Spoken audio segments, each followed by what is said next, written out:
Hi everyone. Yesterday we left off in the middle of chapter 13, just after Candace's dad had arrived, and he had told them that they have just 4 weeks until they can move back to Atlanta. So that's where I will start up again. Her father sat down on the couch, then frowned. "You might be more comfortable in a hotel," Candace said, sitting beside him. "The couch doesn't fold out, and it's pretty lumpy." "I'll make do. I want to be here in the morning when you wake up. I'm gonna make my special pancakes." He looked around the living room and took a deep breath. "My goodness, it still smells like her, doesn't it? Your grandma? How's that possible after all these years?" "Me and Mom are thinking the same thing," Candace said. "Is she okay being here? It took her a long time to get over your grandma's death." For a few months after the funeral, when Candace woke up in the middle of the night for a drink of water, she would see her mother sitting in the guest bedroom, the room her grandma always slept in when she visited.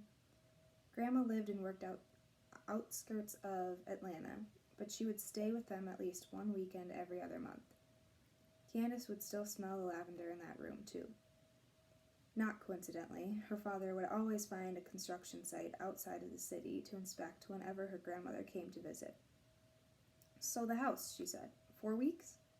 He ran his hand along the cushions. "Yeah, maybe a little longer, but don't tell your mom that." He looked toward the kitchen. "Is she really okay?" Candace sighed. She wanted to talk about the house, not her mom. Her writing was going kind of slow at first, but she's making better progress now. "Good." He fiddled with his thumbnail. "Is she dating?" Her father's fingers were plain now, like her mother's. Candace didn't know what they had done with their rings. "To be clear, I'm not asking because I want to get back with your mother," he added.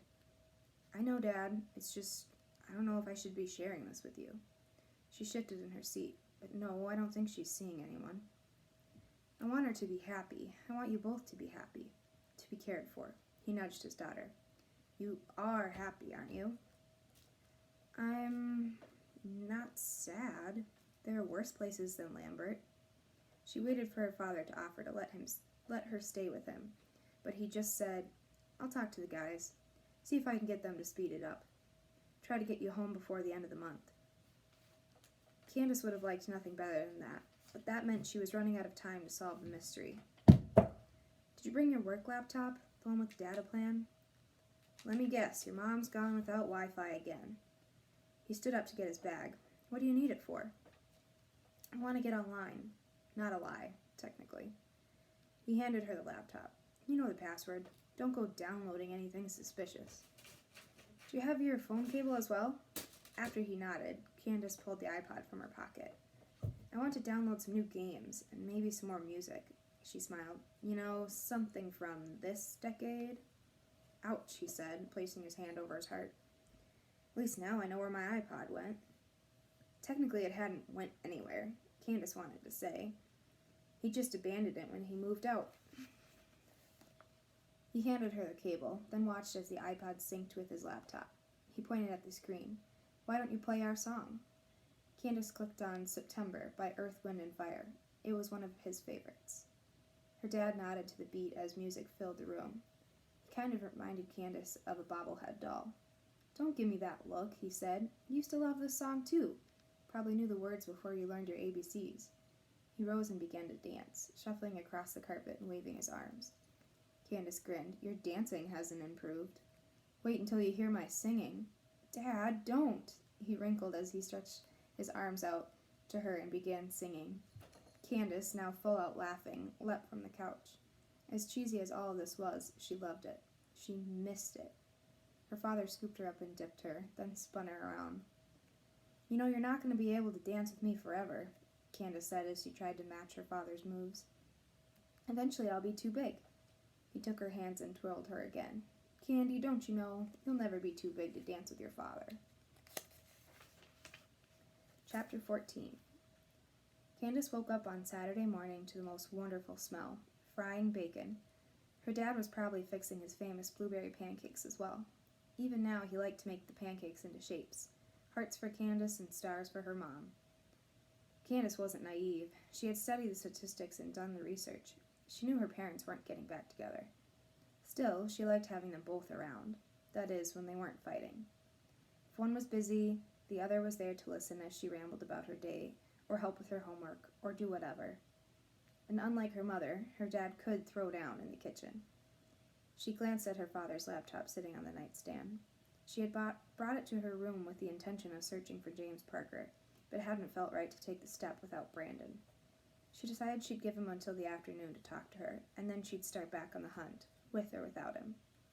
She kicked off her sheets and headed to the bathroom, but the murmur of her parents' voices pulled her down the hallway toward the kitchen. She crept to the edge of the hallway and pressed herself against the wall. It sounded like they were standing by the stove, but she didn't dare peek around the corner to find out. "I'm just saying, Candace doesn't need to be biking around a new city with a boy she barely knows," her father said. "She's 12. "Exactly, she needs to be around other kids. Other girls, maybe. Seriously, Joe? That's the stance you're taking?" The frying sound increased. Her father must have added more bacon to the pan.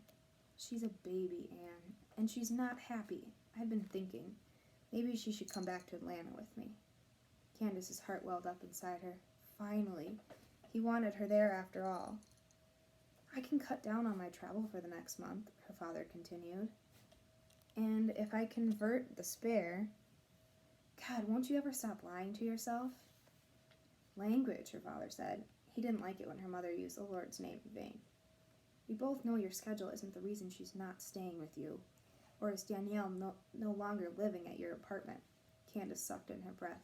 "Danielle? Is that what she said?" It was hard to hear over the frying. Her father said something, but he was talking too low, and honestly Candace didn't want to hear it. She crept away from the kitchen, then made a big production of entering the bathroom and slamming the door shut. She turned on the water to drown out all the noise in her head. Danielle? Who was Danielle? Had her dad asked if her mom was dating because he was seeing someone as well? And since when did he think it was okay to live with someone before getting married? When Candace entered the kitchen, her parents were sitting at the table, all smiles. Bacon and pancakes sat on the table between them. "Hope you're hungry," her father said. "We've got a long day ahead of us." Candace sat down and stared at the platter. She counted 6 heart-shaped pancakes. There were no stars. During breakfast, her dad brought up buying a new laptop for Candace. Her mother reiterated that she wanted to wait until the end of summer to get one, but when her father wasn't having it. He and Candace spent the rest of the morning and early afternoon driving to every electronics store in Lambert before finally purchasing a new top-of-the-line laptop. After grabbing a bite to eat, Candace's dad offered to take her clothes shopping, but she quickly declined. She still owned a closet full of hideous neon t-shirts and shorts from their last shopping trip, so she instead redirected him to a bookstore. They browsed for a few hours before picking up 2 new puzzle books for Candace. She also did a quick check of the local history shelf before they left, hoping to find something about the Washingtons or the Allens, but she didn't see any books related to them. During their day out, she waited at each stop for her father to bring up Danielle, but as they turned into their neighborhood, Candace accepted that her father had no intention of discussing her. "You're mighty quiet over there," he said. "What's on your mind?" Now was her chance. She opened her mouth and paused. "Candy?" Her father frowned. "What is it?" She sighed. As much as she wanted to, she couldn't bring herself to ask about Danielle. The day had gone really well, and she didn't want to say or hear anything that would mess it up. So instead, she said, "Did you know that Grandma was fired from her job here?" "That was a long time ago." Her father looked at her. "Why are you asking? If someone's been talking down about your grandma, tell me, and I'll..." "Dad, it's fine. I just wish I would have known." "Your mother didn't like to talk about it," he said. "Neither did your grandma. I bet that's why she never sold the house here. She probably had it in her head that she was coming back to dig up the rest of the city." He slowed as he turned on their street. "It would really be something if they ever found that treasure of hers." She sat up, pushing against her seatbelt. "So you believe she was right?" "No, it's too outlandish to be true. But as she liked to say, just because you don't see the path doesn't mean it's not there." "Find the path, solve the puzzle." Candace touched her bracelet. "You still have that old thing?" He laughed. "There was a while that you'd never take that thing off, even when you were sleeping or taking a bath." He let go of the steering wheel long enough to pull Candace's ponytail. "Your grandmother and I didn't always see eye to eye, but I still loved her, flaws, claws, and all. And she loved you more than anyone else in the world." Candace thought back to the night her grandmother had given her the bracelet. It It was right before Candace was to perform in a big Christmas play at church. "For luck," her grandmother had whispered, slipping it onto her wrist. Her father had tried to stop her, saying that shepherds didn't wear jewelry. Grandma had rolled her eyes and replied, "And when's the last time you met a shepherd, Joe?" Candace had tried to return the bracelet after the play, but her grandmother had refused, saying it looked better on Candace. Candace smiled and ran her fingers along the metal, just as she had during the play. Its touch calmed her now just as much as it had back then. As they pulled into the driveway, Candace saw Brandon on the porch, reading a book. By the time they got out of the truck, he was walking across the street.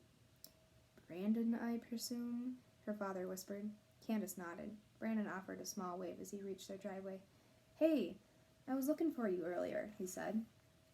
"We went shopping," she said. "Laptop and books." "I'm Joe Miller, Candy's father." Her dad stepped forward and shook Brandon's hand. Brandon flexed his fingers as he turned to Candace. "I can come back if you're busy." "No, that's okay. What's up?" Candace asked. "Please don't say anything about the letter," she thought. "Tori went through her things and found some clothes she thought might fit you," he said. "She said to come over any time and pick them up." "Can I run over there?" she asked her father.